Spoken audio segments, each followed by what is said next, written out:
تفسیر القرآن آج کا سبق سورہ ہود آیت نمبر 45 سے 48 تک۔ اعوذ باللہ من الشیطان الرجیم، بسم اللہ الرحمن الرحیم۔ ونادى نوح ربه فقال رب إن ابني من أهلي وإن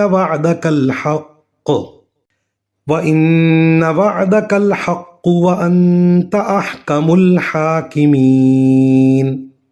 قال يا نوح إنه ليس من أهلك إنه عمل غير صالح فلا تسألني ما ليس لك به علم إني أعظك أن تكون من الجاهلين۔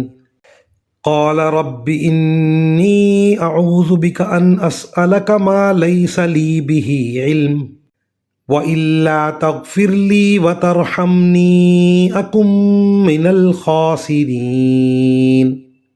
قيل يا نوح اهبط بسلام منا وبركات عليك وعلى ممن معك وأمم سنمتعهم ثم يمسهم منا عذاب أليم۔ ترجمہ۔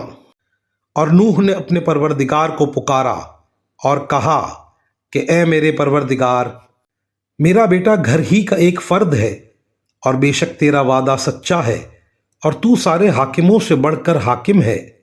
اللہ نے فرمایا، اے نوح، یقین جانو وہ تمہارے گھر والوں میں سے نہیں ہے، وہ تو ناپاک عمل کا پلندہ ہے، لہٰذا مجھ سے ایسی چیز نہ مانگو جس کی تمہیں خبر نہیں۔ میں تمہیں نصیحت کرتا ہوں کہ تم نادانوں میں شامل نہ ہو۔ نوح نے کہا، میرے پروردگار، میں آپ کی پناہ مانگتا ہوں اس بات سے کہ آئندہ آپ سے وہ چیز مانگوں جس کا مجھے علم نہیں، اور اگر آپ نے میری مغفرت نہ فرمائی اور مجھ پر رحم نہ کیا تو میں بھی ان لوگوں میں شامل ہو جاؤں گا جو برباد ہو گئے ہیں۔ فرمایا گیا کہ اے نوح، اب کشتی سے اتر جاؤ، ہماری طرف سے وہ سلامتی اور برکتیں لے کر جو تمہارے لیے بھی ہیں اور تمہارے ساتھ جتنی قومیں ہیں ان کے لیے بھی، اور کچھ قومیں ایسی ہیں جن کو ہم دنیا میں لطف اٹھانے کا موقع دیں گے، پھر ان کو ہماری طرف سے ایک دردناک عذاب آ پکڑے گا۔ ان آیات کی تفسیر میں مفسرین کرام فرماتے ہیں، چونکہ اللہ تعالیٰ نے یہ وعدہ فرمایا تھا کہ حضرت نوح علیہ السلام کے سارے گھر والے جو صاحب ایمان ہوں گے انہیں عذاب سے نجات ملے گی، اس لیے حضرت نوح علیہ السلام نے اب جب اپنے بیٹے کے لیے دعا کی تو اس وعدے کا حوالہ بھی دیا۔ اللہ تعالیٰ نے جواب میں فرمایا کہ وہ کافر ہے اور اس کے مقدر میں ایمان نہیں ہے، اس لیے وہ در حقیقت تمہارے گھر والوں میں شامل نہیں ہے۔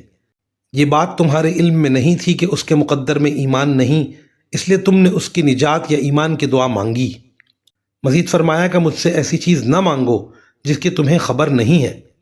سلامتی اور برکتوں کا جو وعدہ حضرت نوح علیہ السلام کے ساتھیوں کے لیے کیا گیا، اس میں قوموں کا لفظ استعمال کر کے یہ اشارہ دیا گیا کہ اگرچہ یہ لوگ تھوڑے سے ہیں لیکن ان کی نسل سے بہت ہی قومیں پیدا ہوں گی اور دین حق پر قائم رہیں گی، اس لیے سلامتی اور برکتوں میں وہ بھی شریک ہوں گی۔ البتہ آخر میں یہ فرمایا گیا کہ کچھ قومیں ان کی نسل میں ایسی آئیں گی جو کہ دین برحق پر قائم نہیں رہیں گی، لہٰذا انہیں دنیا میں کچھ عرصے لطف اٹھانے کا موقع دیا جائے گا، لیکن ان کا آخری انجام ان کے کفر کی وجہ سے یہی ہوگا کہ وہ دنیا یا آخرت میں اللہ تعالیٰ کے عذاب میں گرفتار ہوں گے۔ وآخر دعوانا ان الحمد للہ رب العالمین۔